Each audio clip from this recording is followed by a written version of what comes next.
Assalamualaikum warahmatullahi wabarakatuh. Bagaimana kabar kalian semua anak-anak ibu? Semoga selalu dalam keadaan sehat walafiat dan kalian sekeluarga dalam lindungan Allah Subhanahu wa taala.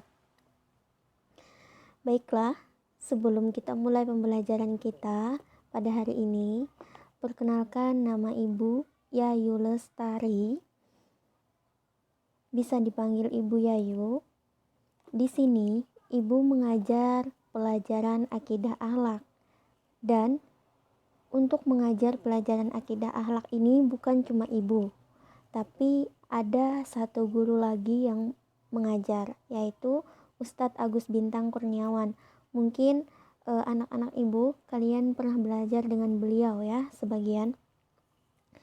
Baiklah, semoga pelajaran kita walaupun dalam keterbatasan seperti ini selalu dilancarkan oleh Allah Subhanahu wa taala, dan kita belajar seperti ini tidak mengurangi semangat kalian.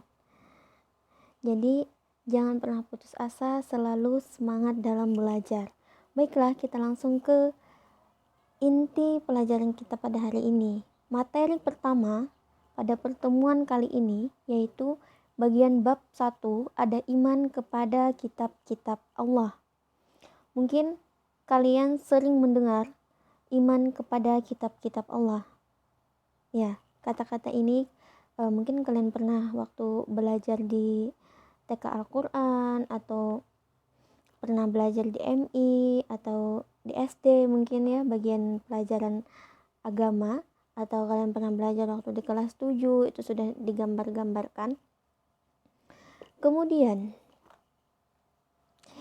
iman kepada kitab-kitab Allah, poin A. Nah, di sini kata iman.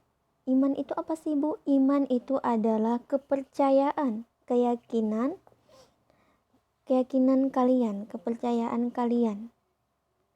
Kemudian, iman kepada kitab-kitab Allah ini adalah bagian dari rukun iman. Jadi kita itu ada rukun Islam dan ada rukun iman.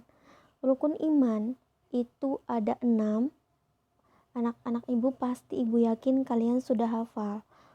Rukun iman yang pertama adalah percaya kepada Allah.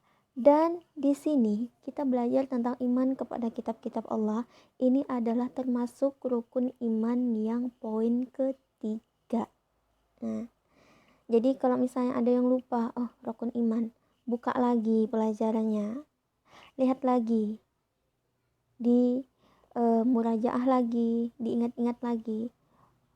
Susunan-susunan rukun iman itu, urutan-urutannya, yang pertama iman kepada Allah, yang kedua iman kepada malaikat, yang ketiga iman kepada kitab-kitab Allah, yang keempat iman kepada rasul-rasul Allah, yang kelima iman kepada hari kiamat, yang keenam iman kepada qada dan qadar Allah. Nah, kemudian kita lanjutkan.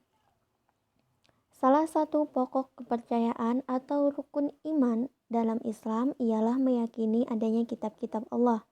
Kitab-kitab Allah Subhanahu wa taala adalah himpunan wahyu yang diturunkan kepada para rasulnya untuk disampaikan kepada manusia sebagai pedoman hidup. Kemudian kita lanjutkan. Nah, di sini kita akan membahas lagi macam-macam kitab Allah yang diwahyukan kepada para rasul adalah sebagai berikut. Yang pertama ada kitab Zabur, itu diwahyukan kepada Nabi Daud alaihissalam pada abad 10 sebelum Masehi, itu di daerah Israel. Kemudian yang kedua ada kitab Taurat, itu diturunkan kepada Nabi Musa alaihissalam pada abad 12 sebelum Masehi. Itu diturunkan di mana? Itu diturunkan di daerah Israel dan Mesir. Next, kita lanjutkan. Yang ketiga ada kitab Injil. Itu yang diwahyukan kepada siapa? Kepada Nabi Isa alaihissalam, itu pada masa permulaan abad pertama Masehi. Sudah masuk ke abad Masehi ya. Untuk kitab Injil, kemudian kitab Zabur dan Taurat tadi itu diturunkannya sebelum Masehi. SM itu kepanjangan dari sebelum Masehi. Oke, next. Yang terakhir, ada kitab Al-Quran. Itu yang diwahyukan kepada siapa?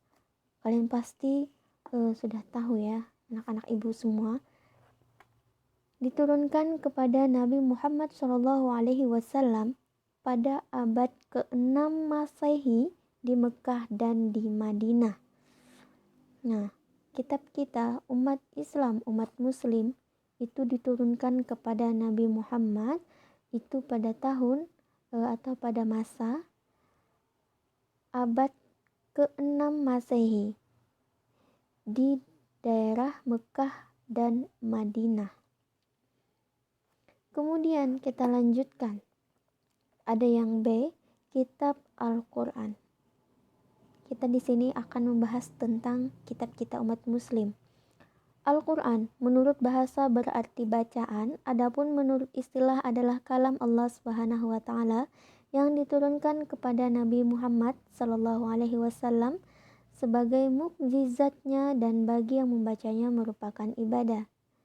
Masya Allah, kitab kita Al-Quran.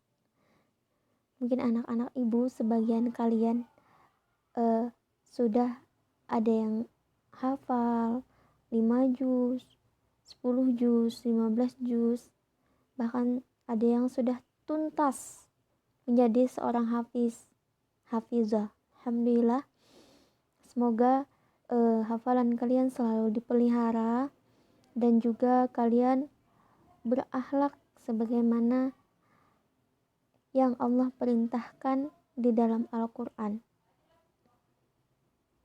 Kemudian kita akan membahas tentang isi pokok kandungan Al-Quran.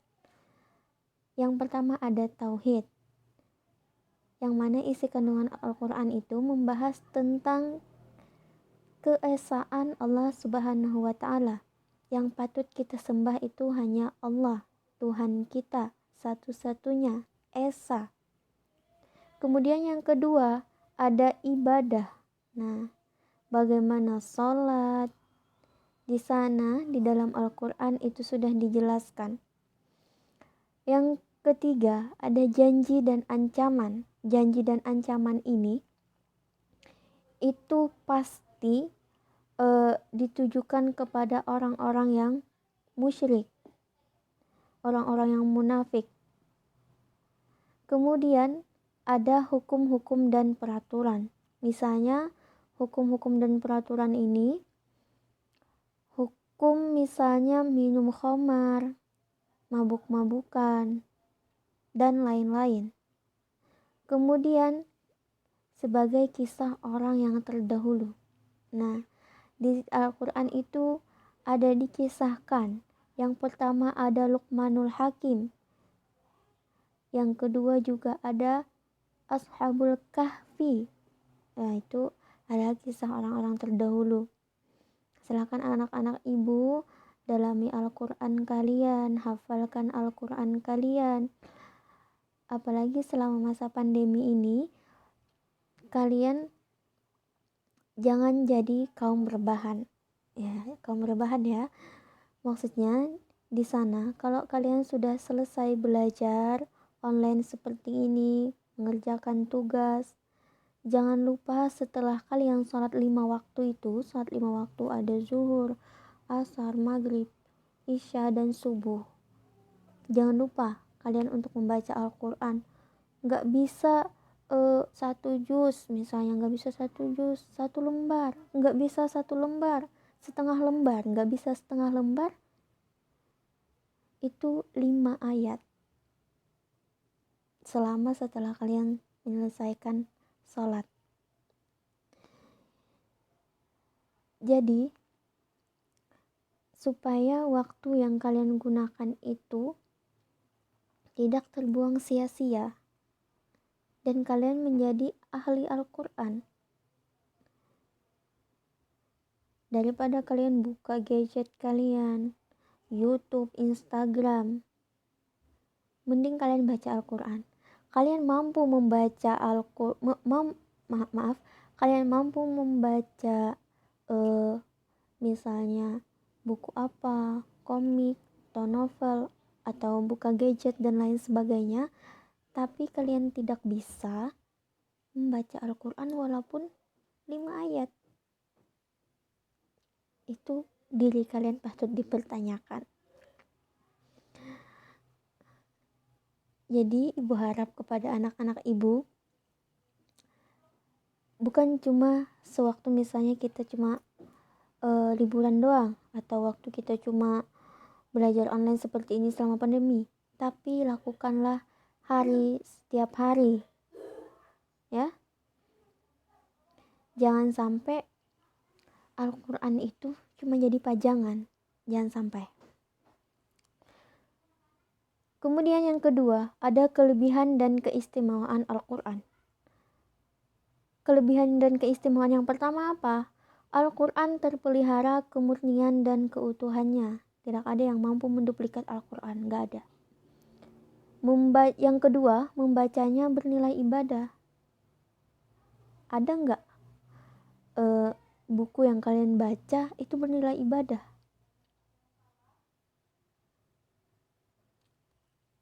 Al-Quran ini adalah kitab Allah. Ketika kalian baca itu bernilai ibadah. Masya Allah kan? Mau gak kalian waktu dipertanggungjawabkan nanti amal kita di hari kiamat? Nah, Al-Quran itu adalah jadi penerang buat kita, jadi teman kita. Kalau kita sering waktu selama hidup itu membacanya. Kemudian berakhlak yang baik sebagaimana yang diperintahkan Allah, sebagaimana yang dijelaskan dalam Al-Quran. Itu hubungannya. Kenapa di pelajaran akidah akhlak ini kita belajar tentang kitab-kitab Allah ini?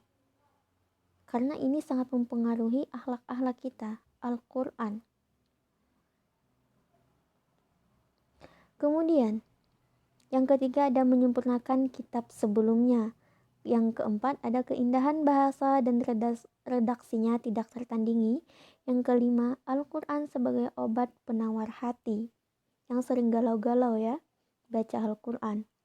Kemudian yang ketiga, ada fungsi dan tujuan diturunkannya Al-Quran. Apa sih Bu fungsi dan tujuan diturunkannya Al-Quran? Tujuannya itu untuk menuntun manusia ke jalan yang benar. Untuk petunjuk ya buat kita. Kemudian berfungsi sebagai pedoman dan petunjuk hidup bagi manusia. Nah, itu tadi kata Ibu, petunjuk buat kita, menuntun kita, membawa kita ke arah yang lebih baik, ke arah yang benar. Kemudian kita lanjutkan.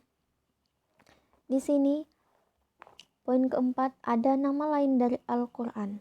Nah, di sini ada 7 nama lain dari Al-Quran.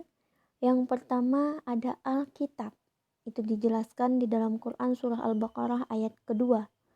Kemudian yang kedua ada Al-Furqan. Nah, Al-Furqan ya, Quran surah Al-Furqan ayat pertama. Al-Furqan yang artinya pembeda. Makanya kalian sekolah di Al-Furqan. Kemudian yang ketiga, Az-Zikr sebagai pengingat. Nah, Az-Zikr atau Az-Zikri itu artinya pengingat. Dijelaskan dalam Quran surah Al-Hijr ayat 9. Kemudian yang keempat ada Al-Huda, petunjuk. Dijelaskan dalam Al-Quran surah Al-Baqarah ayat 185. Kemudian yang kelima ada An-Nur yang artinya cahaya. Itu dijelaskan di dalam Al-Quran surah An-Nur ayat ke-40. Dan yang terakhir itu ada Al-Bayyinah. Itu dijelaskan di dalam Al-Quran surah Al-Bayyinah ayat pertama atau ayat 1. Ini adalah nama-nama lain dari Al-Quran. Al-Quran itu bukan cuma Al-Quranul Karim, bukan cuma itu aja namanya. Tapi ada Alkitab, Al-Furqan, Az-Zikr, Al-Huda, An-Nur, Al-Bayyinah. Nah, Ibu rasa pelajaran kita cukup sampai di sini. Sampai jumpa di materi selanjutnya. Mudah-mudahan kalian bisa menerima pelajaran ibu, bisa menyerap pelajarannya dengan benar. Walaupun kita, ya tadi, seperti ibu bilang, kita dalam keterbatasan, tidak langsung bisa bertatap muka. Dan di sini kita tidak ada sesi tanya jawab, karena walaupun kalian tidak paham atau ada pertanyaan kalian tidak bisa bertanya, karena kita ya belajar seperti ini banyak sekali kekurangan, tapi mudah-mudahan tidak mengurangi semangat anak-anak ibu semua. Baiklah, ibu akhiri, ibu tutup pelajaran kita pada hari ini. Salah hilap ibu mohon maaf kalau ada salah kata, salah perbuatan atau apa. Wabillahi taufiq wal hidayah. Wassalamualaikum warahmatullahi wabarakatuh.